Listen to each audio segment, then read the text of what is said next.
For a dish that's as festive as it is flavorful, you come to the right place. That jacket!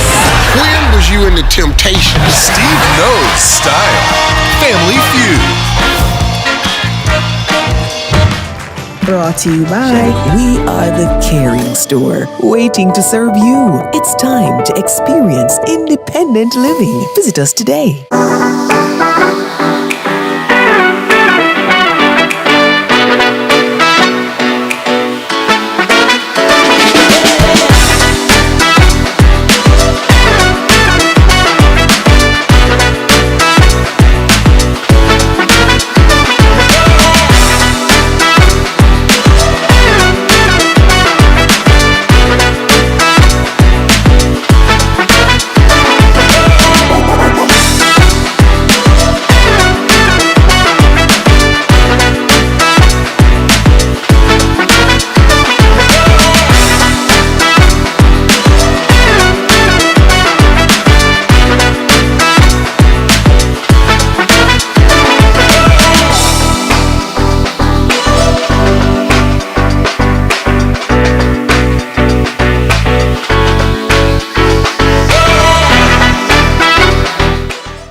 Get Sagicor School Companion Health Plan for as little as $2,540 per month. The time by Sagicor Life is 7 o'clock.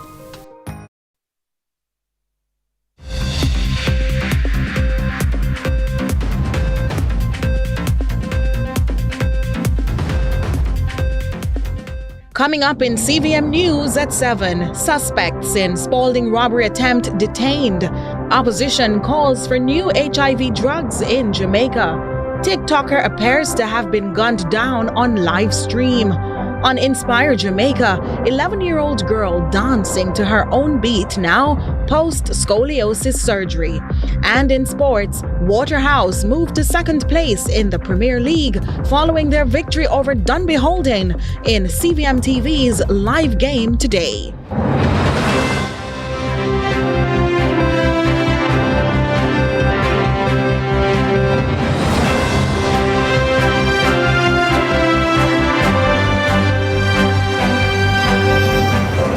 From Kingston, Jamaica, this is CVM News at 7, the weekend edition for Sunday, December 8, 2024. Thanks so much for joining us. I'm Curlin Brown. And we begin with a developing story. 4 suspects are in police custody and at least 1 policeman is nursing injuries following an attempted robbery and alleged hostage situation at a Chinese supermarket in Spalding, Clarendon, Sunday afternoon. Police say the men barricaded themselves in a section of the property, and it was there 2 of them were seen pleading for mercy on a live stream. We will have more details on that situation for you momentarily. And sections of social media have been mourning since last evening when it was alleged local TikToker Neika Gang was killed during one of his live streams. While police say they are yet to receive formal reports of the suspected crime, those who claim to know the influencer say he was killed at home by thugs. Here's Neika with more. A murder or just a mystery? Much is yet to be known about the incident that ripped through social media Saturday evening.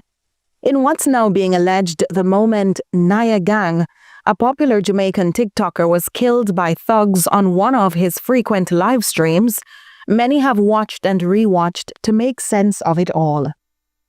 Neika is conversing with another TikToker in what some say is a typical battle dialogue with rivals online. He appears to be sitting outside with a crony who, as the conversation, which featured words and phrases relating to death and murder continued, swiftly ran off. Moments later, with a look of panic on his face, Neika looks in the direction of the crony and then fled from the camera, where explosions sounding like gunshots were heard. No further activity was recorded before the video of the eerie live ends. The TikToker on the other end of the conversation grew silent as that segment of the recording ended. Other videos of his friends and well-wishers have since emerged, claiming they can confirm his death and grieving his loss. Some social media users are further convinced that Naya, however, has died, noting a previous video in which he was allegedly warned by a prophet of impending danger, which involved, allegedly, a man walking up to him with a gun. Meantime, when CVM News contacted the Constabulary's Communications Network, CCN, on Sunday, we were told there were no reports of the incident. However, several social media influencers and followers have since flooded their pages with condolences and tributes to the young man known as Naya Gang. Neika Lewis, CVM News. With advances in HIV treatment and prevention technology, at least one member of the opposition is calling for the government to explore new methods of HIV prevention in Jamaica. Jonathan Atkins tells us more. PNP Junior Shadow Spokesperson on Health and Wellness, Councillor Jesse James Clark, is calling for the government to introduce the injectable version of HIV prevention drug PrEP. PrEP, which means pre-exposure prophylaxis, is a routine medication to prevent HIV, normally recommended for individuals who partake in high-risk behavior. So what we have now is the oral PrEP that you have to take before. So you go on a regimen for that. Most times you have to take that one daily, and you take it before you are exposed to the HIV or before sexual activity. And you are calling for now? So what I would want is for the government to try and see if they could get increase or access to the long-acting PrEP, which is an injectable that can last for months at a time. Because when you have to target certain particular groups that you don't necessarily have access to on a day-to-day basis, it would be more beneficial for you if you would be able to give them a long-acting PrEP. So you won't have to necessarily find them again for the next couple months or longer. Also, persons sometimes don't stick to the regimen of taking the oral PrEP as they should. So what that will do is increase your chances of, or increase the compliance rate of persons who have to take the PrEP because of their high level of exposure or risk that they have. So, meanwhile, Clark believes that more can be done to ensure that persons living with HIV are on treatment. Currently in Jamaica, 90% of persons who are HIV positive know their status, which is good. It means that we are doing well in terms of screening. However, only 64% of persons actually that are positive are actually on medication. So it means that we do have some work to do in terms of getting persons who are positive on medication, and a big part of that problem is stigma, because persons who are HIV positive sometimes and know the status are afraid to engage the health services to get on medication because they don't want anybody to know that they are HIV positive. So we still have some work to do in terms of getting rid of stigma, explaining how you actually contract HIV, how it's spread, and getting persons to understand the disease and understand it's not a death sentence. You can live with it. You live a normal life. There's no difference between you and somebody else. So it's just reducing the stigma so that we can increase the number of persons who actually seek out treatment. Currently in Jamaica, HIV treatment is subsidized by the government of Jamaica with the support of key international partners. The church worldwide have often been criticized for lack of transparency with the allocation of funding. However, there's a new initiative aiming to bring structure to how places of Christian worship handle their finances. Here again is Jonathan Atkins. There's a new initiative to have churches become more accountable with their funds, and this initiative is coming from within the church itself, with the establishment of the Caribbean Council for Ethical and Financial Accountability, CCEFA. The initiative is aimed at increasing access to international funding for the humanitarian efforts of the church in Jamaica and the wider Caribbean. The CCEFA, which was launched on Wednesday at the University of the West Indies Mona campus, is an accreditation body designed to support churches and their ministries in adhering to international standards of financial accountability and reporting. The initiative is spearheaded by the Global Trust Partners in collaboration with the Jamaica Evangelical Alliance and the Caribbean Evangelical Alliance. Era where transparency and integrity are paramount, but we can see that it is often lacking. CCEFA provides a framework through which the church community can demonstrate their commitment to ethical standards. Ministries will go through an accreditation process and upon approval will receive a stamp from the board. Members are required to be governed by an independent and accountable board composed of qualified individuals committed to honesty, loyalty, and excellence. This board is tasked with ensuring that the organization's vision and mission align with its strategic goals. They must also establish policies, verify legal compliance, and review accomplishments. The process requires churches to produce annual reports with re-accreditation taking place each year as part of ongoing monitoring. Churches will pay a small fee for the accreditation, which serves as a mark of trust and transparency, boosting their credibility with international donors. In the 80s and 90s, the churches started to go, wait, why are all the nonprofits getting gifts in the millions of dollars and the churches aren't? You know what the response was? You don't have the seal. You don't have the seal. We don't know if we can trust you with $1 million gift. We don't know what you're going to do with it. The move is expected to enhance the capacity of Jamaican churches to secure funding for projects that will address pressing social and humanitarian needs. Jonathan Atkins ending that report, and we'll continue with more news at 7 right after this.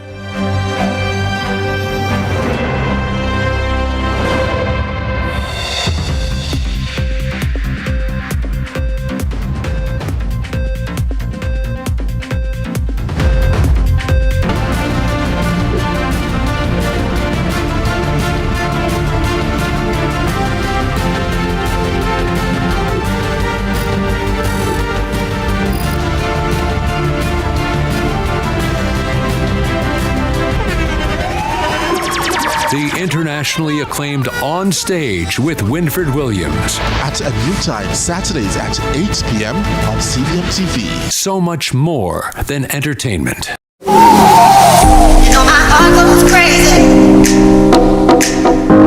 when you take the list of time. Let's explore our love. We'll leave the world behind. Can you feel me breathing?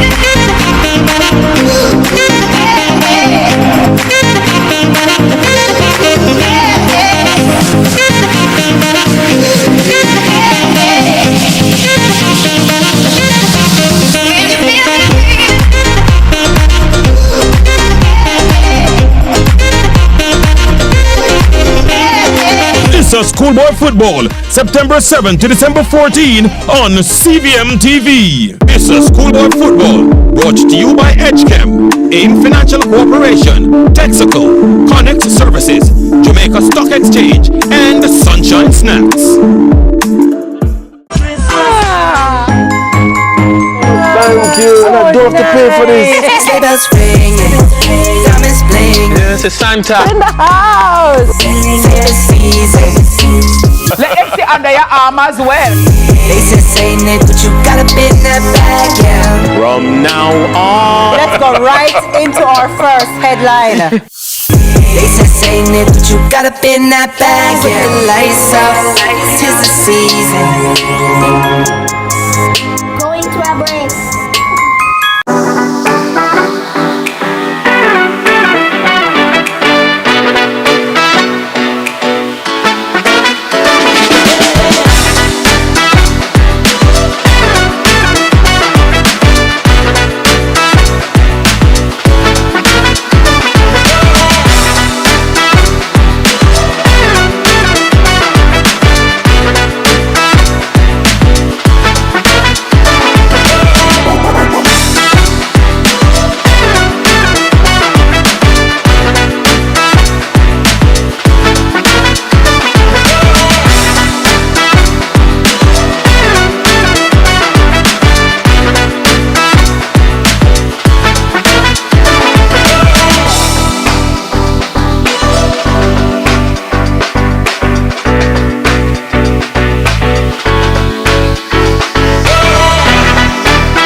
Thanks so much for staying with us. A reminder of our top story. 4 suspects are in police custody and at least 1 policeman is nursing injuries following an attempted robbery and alleged hostage situation at a Chinese supermarket in Spalding, Clarendon, Sunday afternoon.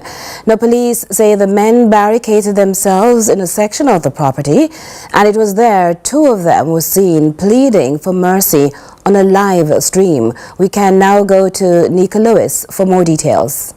Stranger things continue to plague the Jamaican space as criminals become more emboldened and daring in their activities and quest for power. Among the latest incidents is what has been referred to as a hostage situation at a supermarket in Spalding, Clarendon on Sunday. Area 3 Commander ACP Calvin Allen details the ordeal. So about 1:30 p.m., a police team was on patrol in the Spalding's area when they observed men alighted from a car. They further observed that one of the men was armed with a rifle. The police team immediately accosted the men who opened fire at the police. The police returned the fire. However, in the process, one of a policeman was injured. He has been taken to medical facility where he's being treated. The men in the same process ran into the supermarket where they barricaded themselves for a little over 2 hours. The incident left 1 policeman injured and 2 suspects also wounded. We engaged the negotiating process with those individuals, and as I said, about 2.5 hours after, they surrendered to the police. When they finally came out of the room that they had barricaded themselves, we realized that 2 of the 4 were injured. They were immediately rushed to the hospital where they are being treated. The other 2 have been taken into custody. A total of 4 weapons, to include a rifle, have been recovered. The investigations is well and truly on way. Of note, the pervasive nature of social media and the wit of the suspects would see them during the incident doing a live stream as they pleaded with the authorities for mercy.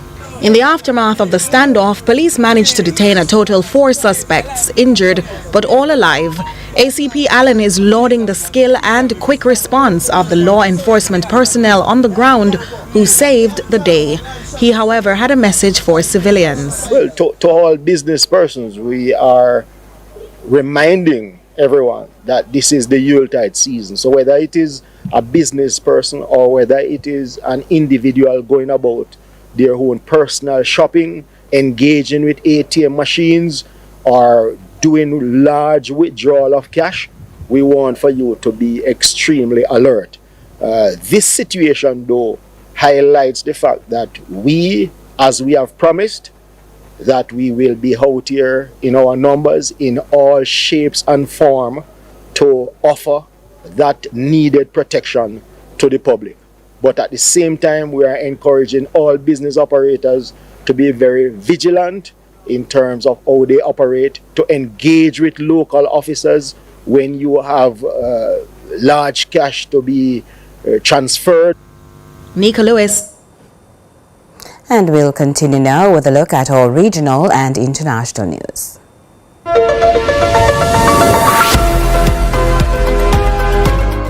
We begin with the news in the region.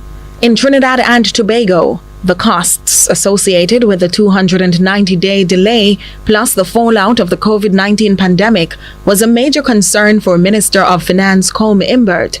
These costs, the minister explained, were submitted to the National Infrastructure Development Company Limited, NIDCO, from contractor China Railway Construction Caribbean Company Limited to the tune of $204 million. More from TTT News. The costs associated with the 290-day delay plus the fallout of the COVID-19 pandemic was a major concern for Minister of Finance Colm Imbert. These costs, the minister explained, were submitted to the National Infrastructure Development Company Limited (NIDCO) from contractor China Railway Construction Caribbean Company Limited to the tune of $204 million. The finance minister stated that upon advice from NIDCO, $15 million was paid as an advance of those costs and not the final settlement. My understanding is that based on legal advice, the contractor was informed that that is simply an advance pending settlement of the claims. Over in St. Lucia, a suspected drowning in Gros-Islet is reigniting calls for enhanced safety measures and improved lighting on the island's beaches. 73-year-old Bernadine Edwin, a resident of Edgewater, Gros-Islet, is believed to have drowned while taking one of his regular late-night swims. Here's DBS Television News with more. 73-year-old Bernadine Edwin, alias Leslie or T-Mel of Edgewater, Gros-Islet, was discovered dead floating in the water close to the Gros-Islet jetty. On Thursday, 5th December, the police received a report about the suspected drowning about 9:40 p.m. The DBS News World understands that the deceased lived in Florida but was vacationing on island. The Edwin family did not want to speak on camera. However, Edwin's childhood friend says while she is unsure of the circumstances surrounding his death, she knew that he was unwell. 2 weeks ago, I think he came down, but he asked me, I didn't have time to meet him. Yesterday, a lady in a shop told me he left a number there for me, but she looked for the number, she didn't get it. And it's this morning while I buy my auntie, my cousin calling me and telling me they found my friend drowned in the water. I say, wow, I'm not surprised because he loved the seawater. He always say he loved the seawater. In international news, Israeli Prime Minister Benjamin Netanyahu has called the downfall of Bashar al-Assad in Syria an historic day for the Middle East and vowed to, quote, take action against possible threats in the country. Details from the BBC. This is a historic day for the Middle East. The collapse of the Assad regime, the tyranny in Damascus, offers great opportunity, but also is fraught with significant dangers. This collapse is a direct result of our forceful action against Hezbollah and Iran, Assad's main supporters. It set off a chain reaction of all those who want to free themselves from this tyranny and its oppression. But it also means we have to take action against possible threats. One of them is the collapse of the Separation of Forces Agreement from 1974 between Israel and Syria. This agreement held for 50 years. Last night it collapsed. The Syrian army abandoned its positions. We gave the Israeli army the order to take over these positions to ensure that no hostile force embeds itself right next to the border of Israel. This is a temporary defensive position until a suitable arrangement is found. Equally, we send a hand of peace to all those beyond our border in Syria, to the Jews, to the Kurds, to the Christians, and to the Muslims who want to live in peace with Israel. We're going to follow events very carefully. If we can establish neighborly relations and a peaceful relations with the new forces emerging in Syria, that's our desire. But if we do not, we'll do whatever it takes to defend the state of Israel. That's it for regional and international news. I'm Neika Lewis.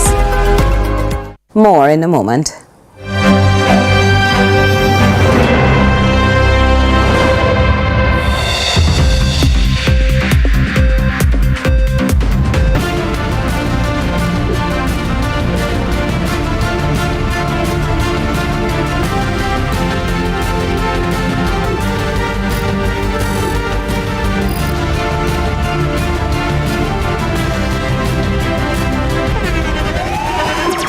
The internationally acclaimed On Stage with Winford Williams. At a new time, Saturdays at 8 p.m. on CVM TV. So much more than entertainment.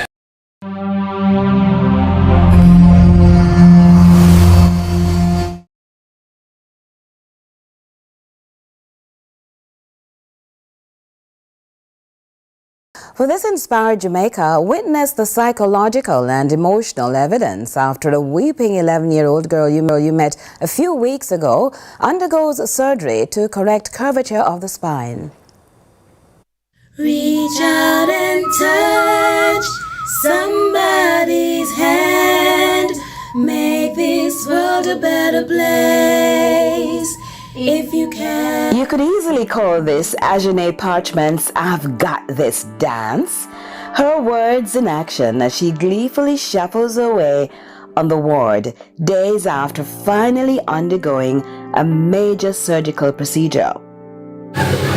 Anthony did the surgery on the 20th of November. It was a lot of mixed feelings. Going into the surgery, she cried as I guess she was scared. Add to her fear, her period of waiting had triggered much disquiet in the medical field, with claims and counterclaims as to why there was a delay, despite willing and capable hands to address this case of scoliosis. There was intervention though, and she ended up at the University Hospital of the West Indies in collaboration with a specialist from Canada. Well, she did the surgery. It went for a few hours, about 9 to 10 hours thereabout, or probably more. While waiting, I was scared, I was happy, it was just a lot of mixed feelings. She came out, the doctors told me that she was awake and she was moving all her limbs. When I went to see her in the ICU, she was attached to a lot of different machines and everything, but everything was okay. She came out of the ICU the next day. They wanted to get her out of bed, but she was grumpy. She was in pain. She didn't want to do anything. She was also frustrated to the point where she said that she wanted to take the rods out her spine.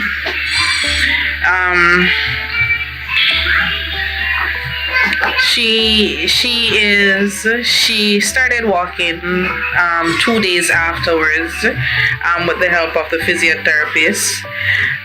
She did physio there. About the third to fourth day, she was walking by herself. She was limping a little, but you know that it is expected. Today, she stands literally toe to toe, eyeing her mother, who is 5 feet 8 inches tall. It's as if she has crawled out of a cocoon, although straightened by pins.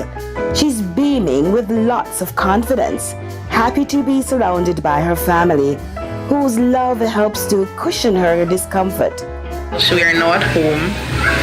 She still feels a little pain every now and then, but it's mostly when the time is like cold. Otherwise from that, she's okay. The scar is healing nicely.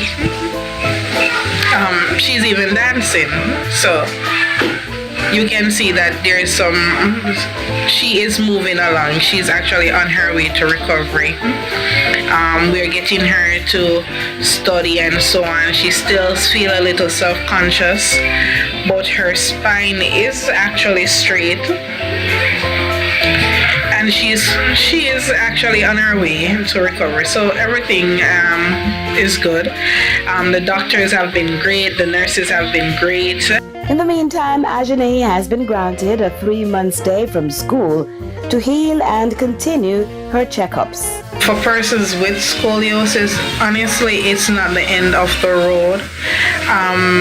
Surgery is not the worst. It is pretty scary, yes, but it works out. It works out, and I would suggest that if you can get to do the surgery, you do the surgery, because it actually does work out. It doesn't stop you having or doing the surgery. It doesn't stop you from living a normal life, because once the surgery is done and you bounce back, things actually go back to normal, with some limitations maybe, but things does go back to normal. A big thank you to all who made this possible. And best regards, Ajane, as we continue to inspire Jamaica. Reach out and touch somebody's hand. Make this world a better place. Sports is next with Ronaldo Adams.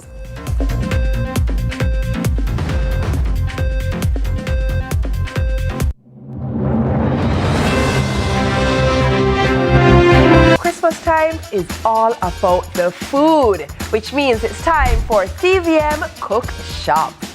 So throughout the month of December, we'll be getting busy in the kitchen with some of your favorite hosts. Hello. Chefs and brands who will be whipping up some traditional and not so traditional Christmas dishes in the cook shop. You ready for this?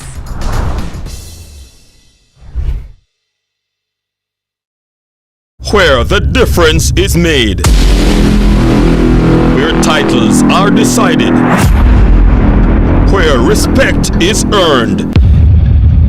Excel here and you could go down in history. It's the final third. CVM TV's weekly JPL preview show every Sunday, starting 30 minutes before our live broadcast. Get insight, analysis, and hear from your favorite players weekly, just before we bring you our feature broadcast for the day. Move from